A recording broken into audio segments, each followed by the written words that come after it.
Prophet, say to your wives, if you should desire the worldly life and its adornment, then come, I will provide for you and give you a gracious release.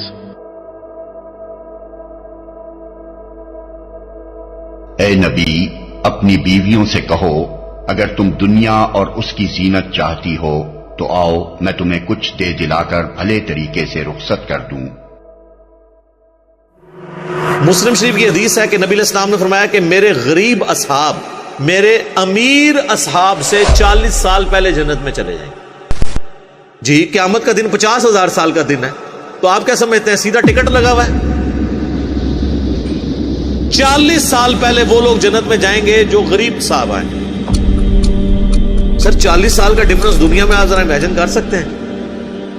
اہل جانہ دونوں جنتی group پارٹیاں ہیں، لیکن جنہوں نے مفلسی کی زندگی گزاری ہے، فقر کی زندگی گزاری ہے، اسی لیے صحیح بخاری مسلم میں آتا ہے عبداللہ بن عمر ہمیشہ غریب صحابہ کے ساتھ اپنا وقت گزارا کرتے تھے، اور لوگ پوچھتے تھے کہ کیوں؟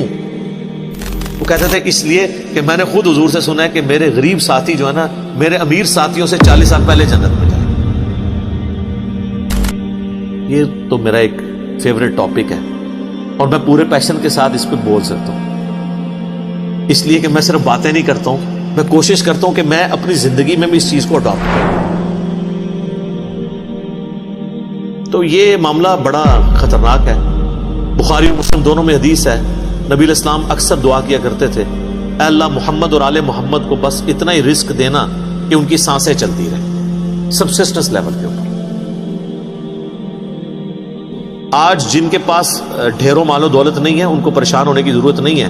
ویسے تو کہتے ہیں غلامی رسول میں موت بھی قبول ہے، اور نبی علیہ السلام سے اپنی محبت کے راگ بھی الاپتے رہتے ہیں، لیکن نبی علیہ السلام کی جو پریکٹیکل زندگی ہے وہ اگر اڈاپٹ کی جائے نا تو ساری یہ غلامیاں آپ کی جو ہے نا اس کے دعوے باہر نکل آئیں گے، پتہ چل جائے گا۔ تو کیونکہ قرآن حکیم کی ساری تعلیمات جو ہیں وہ کنڈیم کرتی ہیں مال و دولت کو زیادہ تعداد میں جوڑنا، کیونکہ یہ فتنے میں مبتلا کر دینے والی چیز ہے، لیکن یہ جواز ہے، اور وہ اس کے ساتھ کہ آپ نے اللہ کی راہ میں خرچ کرنا ہے، پھر آپ بے شک جوڑیں۔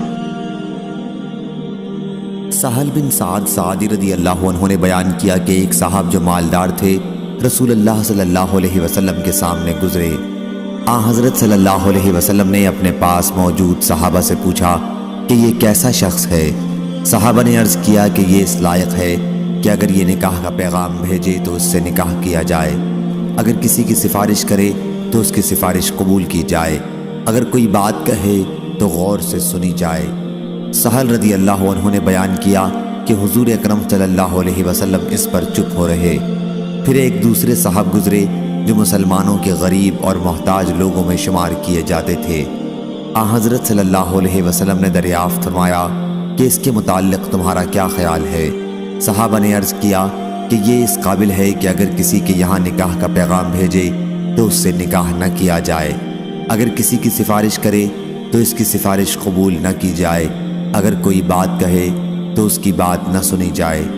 آپ صلی اللہ علیہ وسلم نے اس پر فرمایا یہ شخص اکیلا پہلے شخص کی طرح دنیا بھر سے بہتر ہے۔ صحیح بخاری حدیث نمبر 5091۔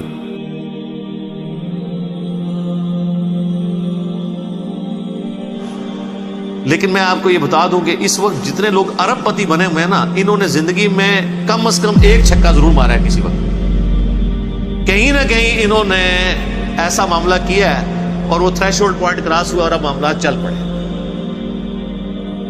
ورنہ حلال کے مال میں ساتھ ساتھ زکوٰۃ نکالیں تو مشکل ہوتا ہے کہ اس بڑے لیول پہ انسان پہنچ جائے، پہنچ سکتا ہے لیکن بہت کم۔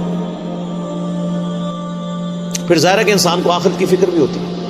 میں بالکل وہ صوفیوں والی بات نہیں کر رہا کہ جناب آپ جو کچھ مال ہے تو وہ مولوی صاحب کے حوالے کر کے تاکہ ان کے بچے وہ یاشی کرتے رہیں اور آپ خود بیٹھ جائیں۔ نہیں، یہ نہیں میں کہہ رہا۔